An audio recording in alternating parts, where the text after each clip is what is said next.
بسم اللہ الرحمن الرحیم۔ تحریری طور پر چند سوالات پہنچائے گئے تھے۔ ان میں سے دوسرا سوال یہ تھا کہ علامات قیامت 10 گنوا دی جائیں، بتا دی جائیں۔ اس پر اس سے پہلی مجلس میں بات ہوئی تھی۔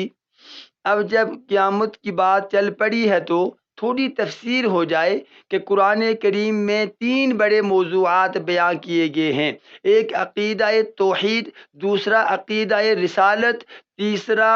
آخرت کے حوالے سے عقیدہ آخرت۔ عقیدہ توحید میں یہ ذکر کیا گیا کہ اللہ رب العالمین اپنی ذات، افعال، صفات، حقوق اور اختیارات میں اکیلا ہے، اور عقیدہ رسالت میں کہ 1,24,000 کم و بیش انبیاء علیہم السلام سب معصوم تھے، برحق تھے، ان کی سچی تعلیمات تھیں۔ اور آخرت کے حوالے سے تفصیلاً قرآن کریم میں موجود ہے کہ بعث بعد الموت،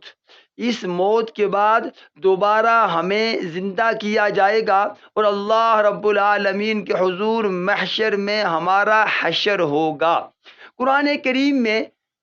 اس قیامت کے حوالے سے کیا کیا الفاظ مختلف صورتوں کی مختلف آیات میں آئی ہیں، وہ چند اشارے عرض کرنا ضروری سمجھتا ہوں۔ اللہ اس قرآن کریم میں قیامت کا ذکر یوں فرماتے ہیں: یوم عظیم،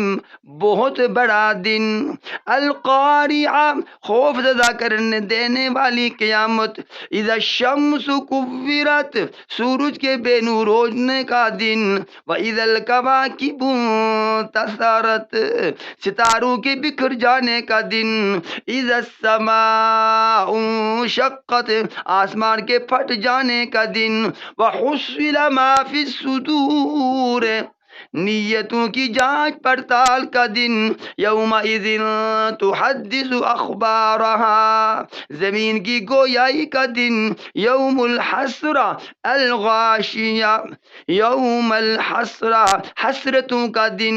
الغاشیہ چھا جانے والا دن، الصاخہ کانوں کو بہرا کر دینے والا دن،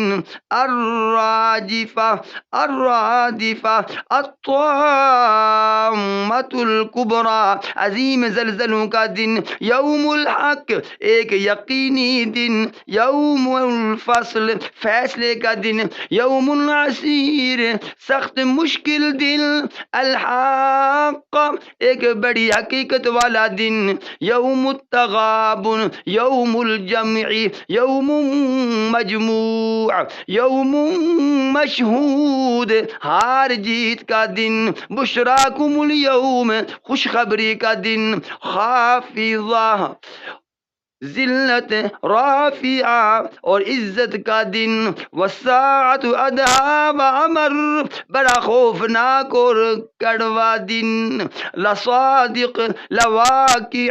بالکل سچی بات، یوم الخروج مردوں کے نکلنے کا دن، یوم التلاق ملاقات کا دن، یوم التناد چیخ و پکار کا دن، زجرۃ واحدہ صیحۃ واحدہ ایک بڑی جھڑکی کا دن، یوم الدین جزا کا دن، یوم تبیض وجوہ وتسود وجوہ سیاہ اور روشن چہرے والا دن، یوم البعث حشر کا دن۔ قرآن کریم میں بڑی صراحت کے ساتھ، وضاحت کے ساتھ قیامت کو بیان کیا گیا ہے۔ اللہ رب العالمین ہمیں